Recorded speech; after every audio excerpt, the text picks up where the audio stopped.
Hello and welcome back to Universal Love Law. Today we're going to talk about ASMR and its effect on us spiritually, mentally, emotionally, and physically. So let's jump right on in. ASMR has become a fascinating phenomenon.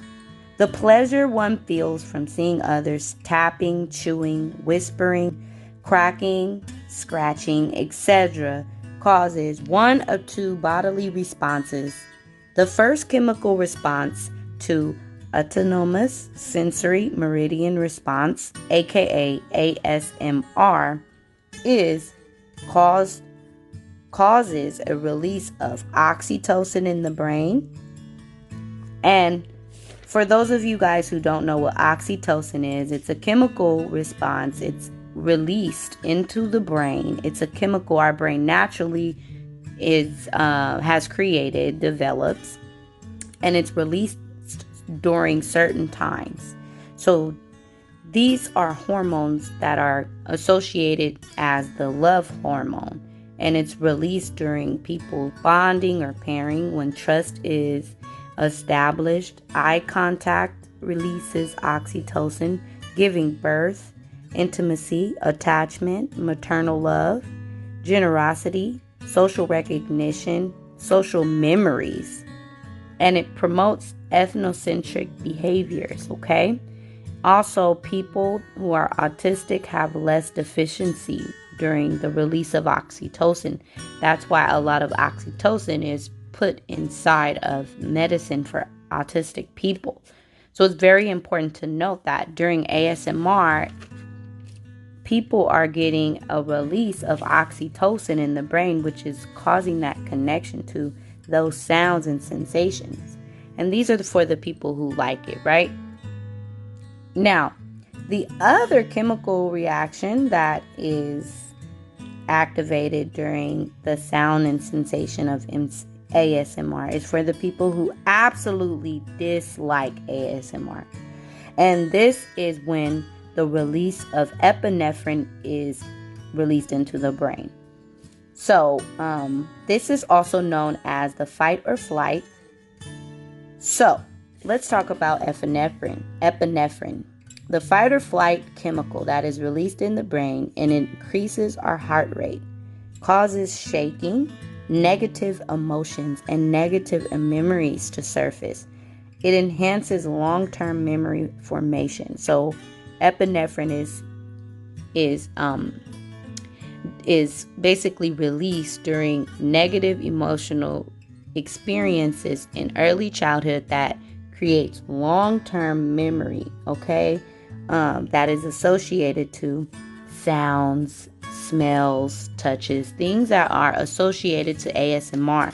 So some people that absolutely hate whispering in the ear, tapping, and things of that nature, these are all because epinephrine is being released into the brain. And it's so important for us to note that on our spiritual path, understanding why is this so important for our spiritual growth, to understanding ASMR. And why does that have anything to do with your spiritual path, right?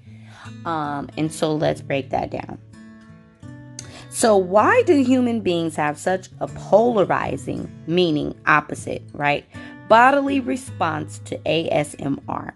One being a sense of great intimate pleasure and the other being a hatred or repulsive frustration from the sight and stimulus from sound.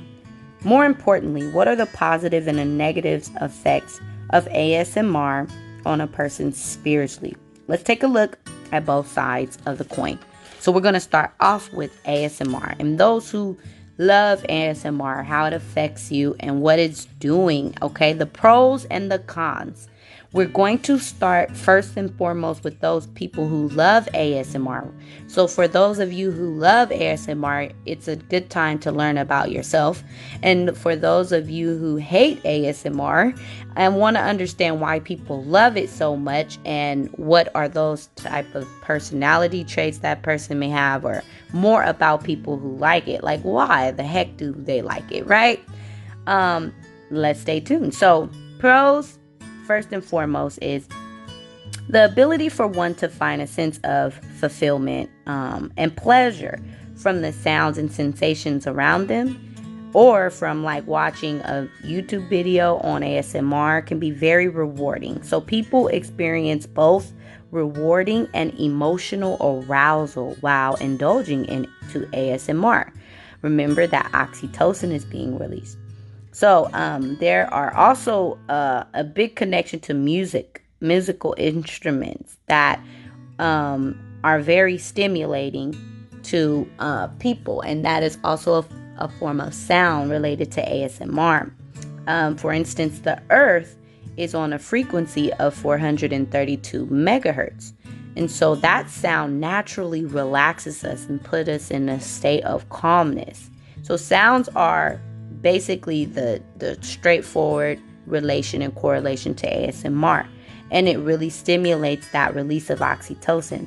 So there are musical instruments like string, brass, percussion, different natural musical instruments that can stimulate ASMR in people and really calm and soothe them. But there's also our bodies, right? Our bodies are the first musical instruments. So things like tapping and whispering, those sounds, they really stimulate a person, okay? It causes a stimulation and it causes that reward sensation, right, from the sound, rewarding an emotional connection. Now, this can be very heart-wrenching to someone who doesn't like all of this sensory sensation, but to those who do, it's very comforting and very rewarding. So ASMR can reduce stress levels. It can be used as a therapeutic routine to help stabilize our own mental, physical, and even spiritual health. It can lower our heart rate, and we can become one with ourselves from the stimulation of sound. These are the pros of ASMR and what it does for people. So now you can understand, like, why are people doing this? Why are people so into this whole thing? Because it's actually a great benefit for some. But this is where it can become a con, okay? And I actually have some factual evidence to back up why, especially during the time that we're living in. So people have oversaturated social media and platforms with a generic, overindulging, obsessive, unhealthy attachment to ASMR, specifically with the ASMR mukbangs, where people attach stimulation to eating unhealthy, overwhelming amounts of disease-causing foods. This is where things become perverted, right? There's always something that is good that can be turned around and turned into a negative or a bad thing. People also have been known to become addicted to the acts of tapping and chewing and whispering, and many more has kind of been created from binge watching ASMR all day to reenacting it in their daily lifestyle, meaning it becomes a routine and a habit for them that kind of becomes taking over their life. Like, they find themselves consistently tapping one knee 5 times and then having to get up, or very stranger behaviors, needing to tap on the wall or needing to fulfill that desire to make that sound or hear that whisper, right? And this is where it can become addicting, and it becomes a part of our daily routine to where we can even, some people can hide it, right? People can hide these behavior traits that they have. So these are for people that do like ASMR. This is a part of the cons, right? So this can become a compulsive obsession to listen to sounds that produce more oxytocin, right? Because it's the release of oxytocin. It feels good. I need to hear the sound. And too much of something can create an addiction, right? And it can produce unhealthy routines. And so there's also some work that was conducted by a child development psychologist named by the name of Freud. And Freud has a theory on psychosexuality and the stages of development in a child, okay? So we'll focus on the relationship to Freud's theory and ASMR today as a con for some people, how people have kind of associated this stage of development, which is the oral stage, to ASMR, okay? So the oral stage is between birth to 18 months. And according to healthline.com, there are some examples commonly associated to ASMR during these oral stages that are due to a child being either overstimulated orally through the oral fixation, like overfed or underfed. Okay, not fed enough. It can create a fixation orally, but what happens is it can create a disorder that is associated to the negative side of ASMR, which is called PICA, P-I-C-A. And this is the consumption of non-edible items. It may be developed as an eating disorder or a habit or stress response. And we notice time and time again, we see people on like social media platforms and YouTube, and they're basically eating things that look non-edible, and it's become a trend. It's become something popular for people to eat deodorant or to eat metal or to eat things that are non-edible. And so some of those include ice, dirt, cornstarch, soap, chalk, paper, and the list goes on and on and on, okay? And so this is a part of the con, okay? This is a part of the negative aspect of ASMR. When we go to these videos on YouTube, or we go to these videos on Instagram or whatever, and we see them titled ASMR, but they're dealing with the unknown eating disorder that is developed through Freud's theory of oral fixation, the oral stage, from a neglect. Okay, so it's very important to see how far these things can travel into being something that is healthy for our lifestyles, becoming one with ourselves, becoming one with the frequency of sound, and connecting in that way, intimacy in that way, which is very important, I feel, for our survival.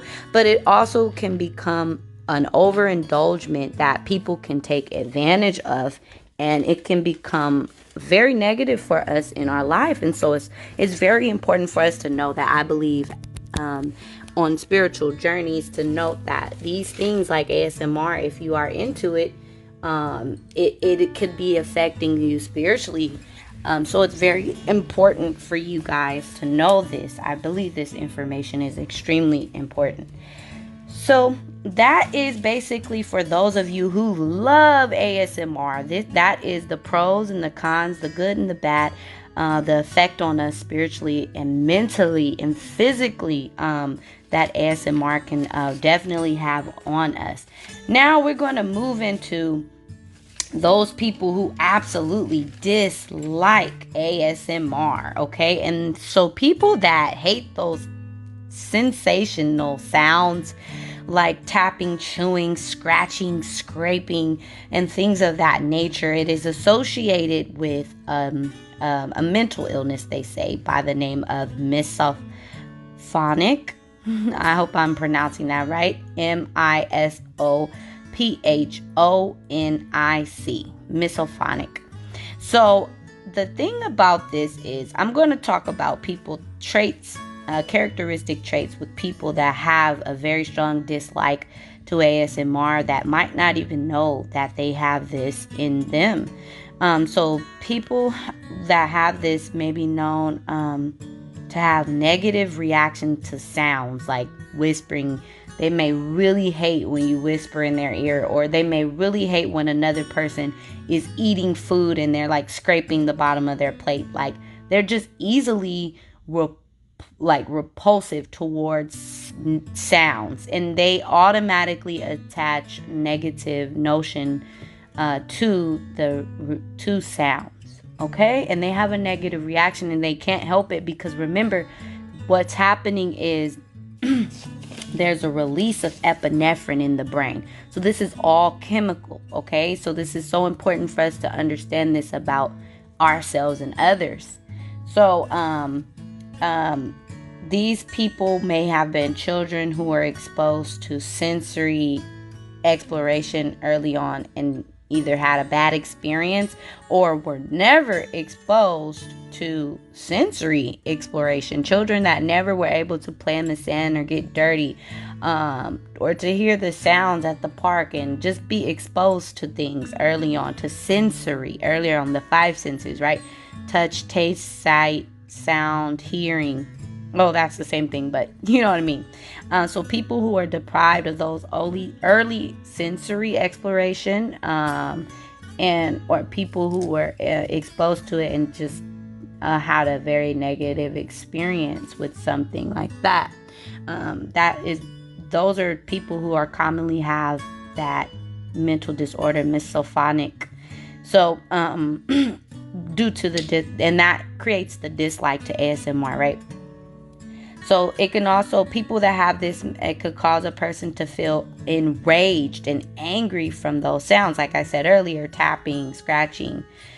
People who have hard times connecting with others. And this is where the spirituality becomes a major part. People that have a very strong ASMR dislike, like, oh, I hate sounds like that. You really want to take a look at yourself, because that can be a block within you spiritually. Sound is a part of our whole spirit. Our whole soul is non-physical. It's sound, it's frequency, it's vibration, okay? So people who are disconnected to that and have these strong feelings of anger, or a release of epinephrine during, some form of intimacy, or someone like rubbing down your hair or stroking your face or your body, and you just feeling uncomfortable, this can be a blockage, and it can trigger emotional memories from childhood that can cause dis-ease. So the triggers that a person can have can really is really due to childhood trauma and childhood experiences that were negative, associated to sounds or something dealing with the senses.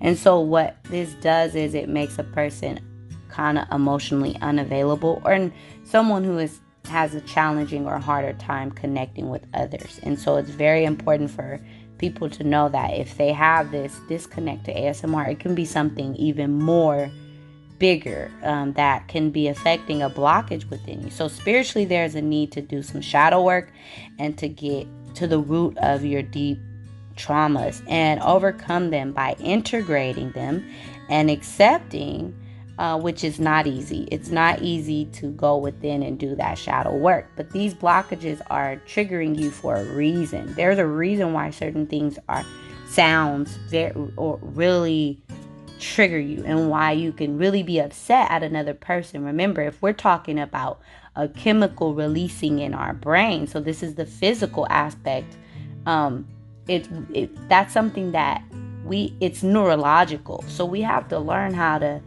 reverse the chemical reactions instead of sounds or things that are in the outside environment, things that we sometimes don't even have control over. Instead of that being a trigger for us due to the epinephrine being released, we can become more aware and realize that we have the ability to transform our thoughts about those sounds so that we can release more positive chemicals.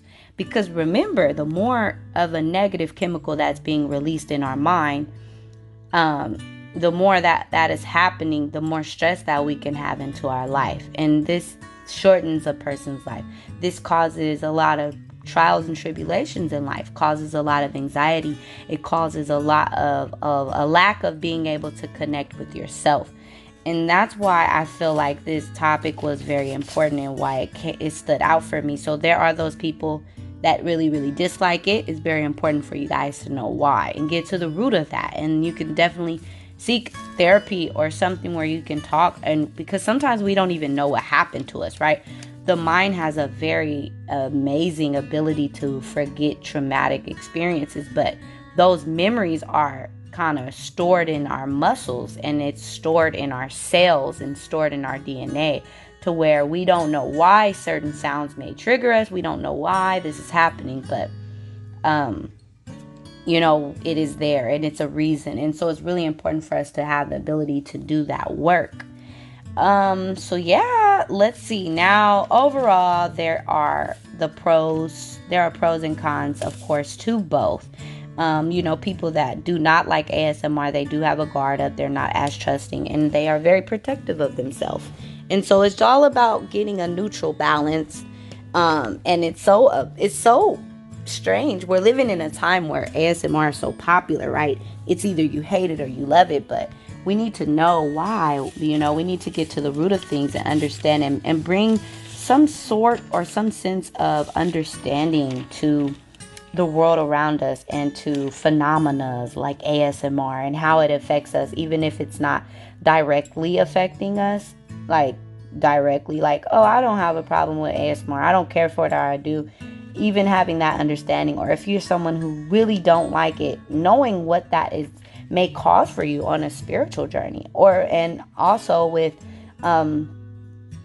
if you really, really love it, knowing how ASMR can be something that can negatively affect you, or it can be something that really helps you and stimulates you and really puts you on your path. So ultimately, people who are very into ASMR shows that someone who is very empathic, and you can heal yourself and you can definitely heal others through touch and sound. And it's important to do these things in moderation so that you're not overstimulating yourself or overstimulating others. Sometimes you can overindulge or binge into watching these videos, or even it can get even more into a negative light where people are into eating things that aren't even food because of the sounds it makes. And so we really want to be aware. Okay, this is awareness thing here. And so that's the thing. It's a good thing, right? And there's also some work to be done if you're overindulging in it. And then people who are disgusted by ASMR, showing like misophonic disorders, should work on going within and letting their guard down, if not with themselves but with someone else. If they can't do it themselves, like if you're someone who really just hate those sounds and it like sends you over the edge, that's something to notice, and that's something to really be aware about, because you don't want to stay consistent. You want to evolve in life. You want to overcome anything that may frustrate you, that shows a lack, or that shows as a blockage. And so it's very important to do the work and really go into healing your inner child, that shadow work, and that you may have experienced, and so that you could really experience more meaningful connections. Believe it or not, these little things like a dislike to sounds or sensitivity to sounds can be so powerful in our lives. We don't even realize it's a blockage on our own ability to manifest. We may figure why we can't have some things, but we don't realize there's a bigger picture at play. So I like to have these conversations about ASMR, stranger things or phenomena that are very popular in the time we're living in, the time era. And so, or something that's just like very popular now, like versus where it was years ago. Nobody really was into ASMR. It was a smaller population that was exposed, but I see now that it's becoming more bigger in the collective consciousness. And so I just wanted to make this video to help someone. Hopefully you got some information out of it that you can that can help you. And thank you so much for tuning in to Universal Love Law. Let me know what you think about the video. It will really, really be great. If you like this video, you can like it, thumbs it up, and subscribe to my channel if you want. But I will definitely be putting more information out about these strange topics. All right, peace.